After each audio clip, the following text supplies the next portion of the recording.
Bonsoir, merci de nous rejoindre pour ce nouveau numéro de 7-8 le journal. Nous sommes le 17 octobre. Voici les titres.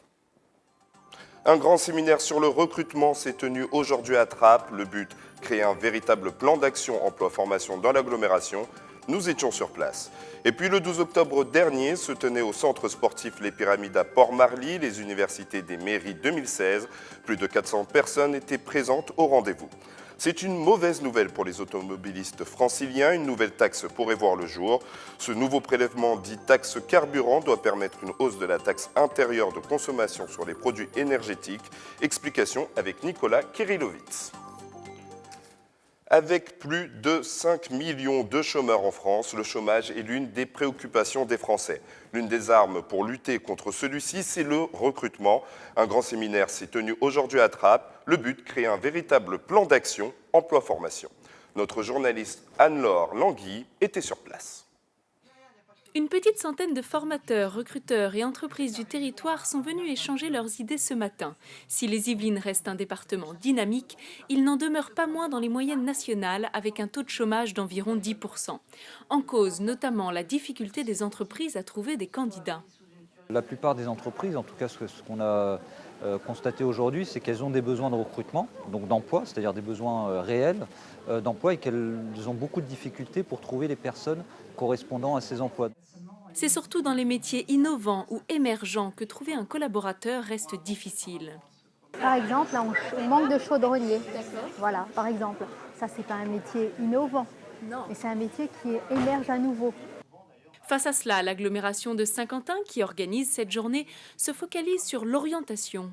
Aiguiller les jeunes vers un métier qui leur plaît et pour lequel existe une demande réelle des entreprises, voilà l'étape essentielle pour recréer de l'emploi. Vous ne pouvez pas imposer à des jeunes d'aller dans les filières générales s'ils n'en ont pas envie. Ce n'est pas possible. Vous ne pouvez pas dire à un jeune, il faut que tu fasses un bac S parce que c'est bien pour toi. Ce n'est pas possible. Par contre, il faut également que ce jeune-là soit conscient qu'il y a des filières techniques. Cette journée autour de la formation va permettre deux actions, la création d'un observatoire des métiers émergents et l'organisation de rendez-vous annuels avec l'ensemble des centres de formation du territoire. Objectif, prévoir les défis d'avenir. L'université des mairies des Yvelines s'est tenue le 12 octobre à Port-Marly. Les élus des 262 communes des Yvelines ont rencontré leurs homologues départementaux et régionaux. Objectif, échanger et partager les moyens de gestion pour faire face à la situation des finances publiques locales.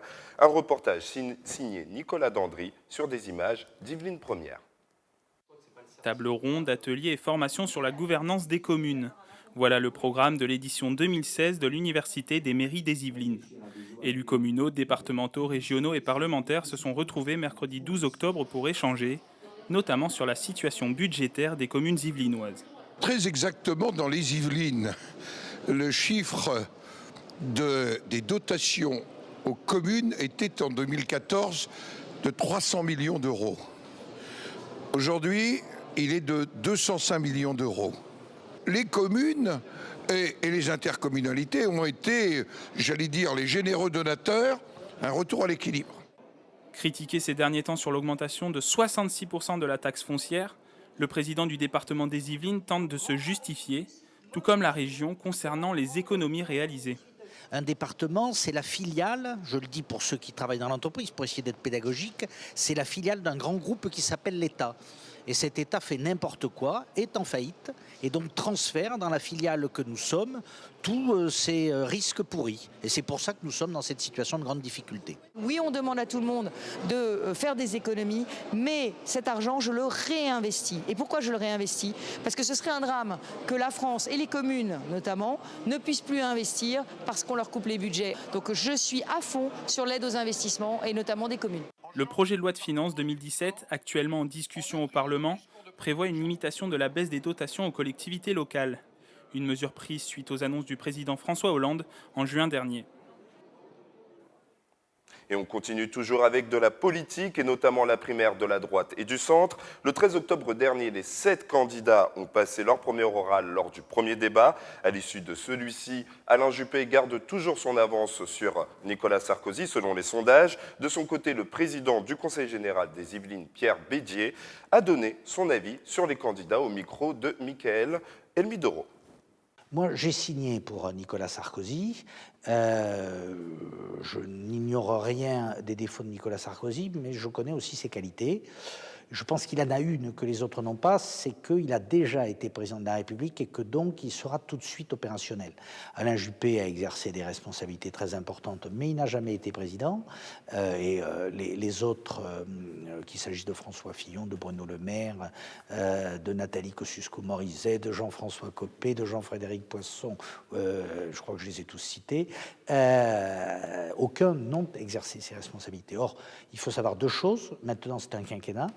Donc, dans un quinquennat, si vous perdez 6 mois au début pour vous habituer, comme on dit en bon français, au nouveau job, vous ne les rattrapez jamais.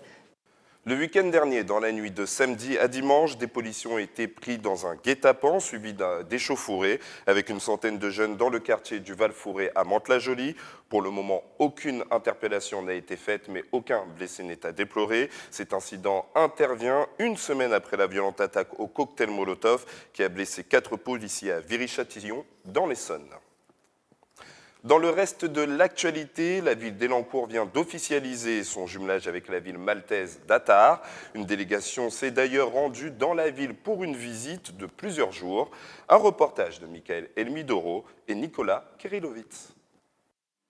Elles sont désormais jumelles, unies par des liens d'amitié. Attar, ville maltaise de 10 000 habitants, et Elancourt ont signé il y a quelques jours l'acte de jumelage qui officialise leur rapprochement. Distantes de 1800 km, les deux villes vont pouvoir ainsi multiplier les échanges culturels ou sportifs. Les écoliers également devraient profiter de ces nouveaux liens tissés en Europe. Malte en plus s'exprime en langue anglaise et bien entendu c'est important aussi pour nos jeunes. Vous savez qu'ici il y a un système scolaire très innovant et bien entendu on a besoin d'échanger avec la visioconférence, avec tous les nouveaux moyens scolaires. C'est aussi les échanges scolaires sont très importants dans ce rapprochement bien sûr avec cette ville de l'île de Malte. Attar, situé en plein cœur de l'île de Malte, est devenue la 4e ville jumelle d'Elancourt, une nouvelle qui ravit le maire de la commune. À Malte, il y a beaucoup de mairies qui font des jumelages avec des villes françaises. Pour nous, c'est notre première fois. Elancourt est vraiment une belle ville, une grande ville. Plus grande qu'Attar d'ailleurs. J'espère pouvoir m'y rendre pour mes vacances personnelles. La ville d'Attar abrite plusieurs sites historiques et notamment le palais Saint-Antoine, la résidence officielle du président de la République maltaise.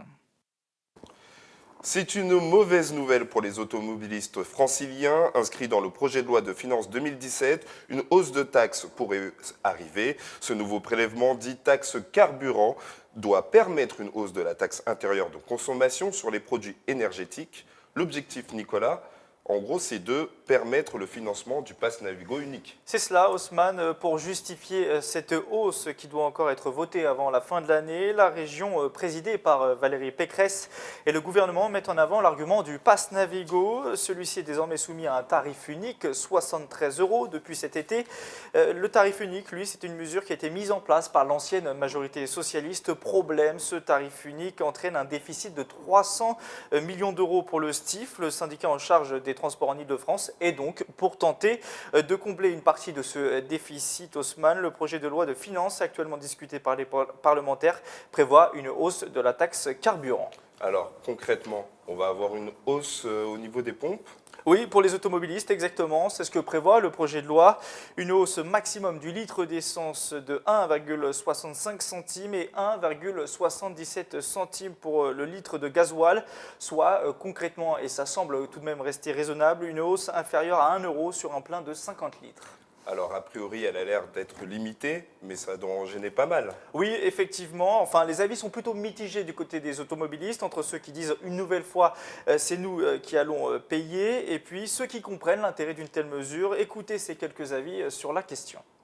On ne peut pas tout avoir gratuit, il faut à un moment donné subventionner des choses. Sans ça, si tout tombe du ciel, j'y crois pas beaucoup, donc du coup, ça me paraît un peu logique, et pourquoi pas. L'essence... C'est un peu de refuge pour les hommes politiques, pour les diverses augmentations à tous les niveaux. Donc c'est un peu pénalisant, ouais. On avait cru penser que l'essence baisserait, mais non, ça remonte et tout est bon pour faire payer plus. Moi, je suis pour améliorer les transports en commun. effectivement, le moyen déterminé n'est pas effectivement très sympathique pour les automobilistes, ça c'est clair, mais d'une manière générale, sur le principe, oui. Améliorer les transports en commun, oui. La mesure sera votée par les députés au plus tard le 23 décembre prochain pour une mise en place le 1er janvier. Merci pour toutes ces précisions, Nicolas. On passe maintenant au football. Clap de fin pour l'équipe de Trappes en Coupe de France. Les joueurs d'Arnaud Mbizi se sont inclinés contre les Mureaux au 5e tour de la compétition lors d'un match où ils n'ont pas démérité. Ils ont perdu 2-1. Patrick Jacques de Dixmude était sur place. Un derby yvelinois pour ce 5e tour de la Coupe de France. Trappes qui évolue en PH recevait les Mureaux, une équipe de DH 3 divisions au-dessus des Trappistes. Le match débute mal pour les Saint-Quentinois. À la 19e minute de jeu, les Muriotins marquent après un cafouillage. Un but qui donne des ailes aux Verts. La défense trappiste doit s'employer à plusieurs reprises pour éviter le but du break avant la mi-temps. Ça fait plusieurs années qu'on a à peu près le même groupe, la même défense. Après, à Trappes, on a toujours eu l'esprit guerrier, donc voilà, ça s'est ressenti aujourd'hui et sur tous les autres matchs. Au retour des vestiaires, Trappes revient avec de meilleures intentions et fait jeu égal avec les Mureaux. Les Rouges exercent un gros pressing et monopolisent le ballon. On perd 1-0 à la mi-temps, on a un peu de mal à rentrer dans le match. Mais bon, on a été un peu secoué à la mi-temps. On avait dit qu'on n'avait rien à perdre, pas de pression et on a joué un peu plus libéré, du coup ça s'est ressenti sur la deuxième mi-temps. Malgré le jeu développé sur la seconde période, les Mureaux marquent à la 80e minute sur corner 2-0. Trappes réduit le score dans les dernières minutes sur pénalty par Amidou Sissoko. Un but anecdotique, les Verts l'emportent 2-1 et se qualifient pour le 6e tour. C'est une défaite logique, hein. Donc l'écart de niveau entre une PH et une DH s'est vu. Hein. Dans la maîtrise, voilà, le sang-froid, ils ont marqué dans les moments clés. Donc après nous on a essayé d'exister, mais bon, il y avait quand même un écart entre une PH et une DH. On prend le deuxième but sur un coup de pied arrêté à 10 minutes de la fin.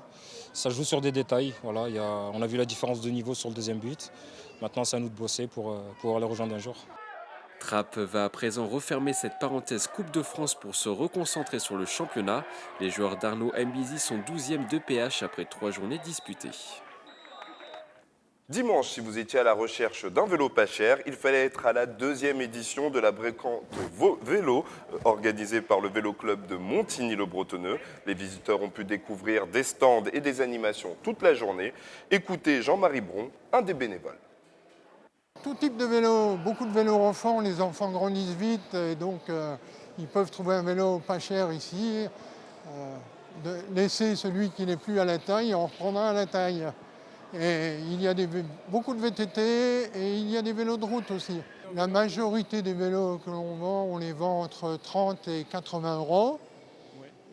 Mais bon, ça dépend vraiment de l'état du vélo. C'est vrai que l'occasion, ça vaut la peine. Le vélo décote assez vite. C'est la fin de cette édition. Merci de nous avoir suivis. Prochaine édition mardi à 18 h et en direct. Bonne soirée.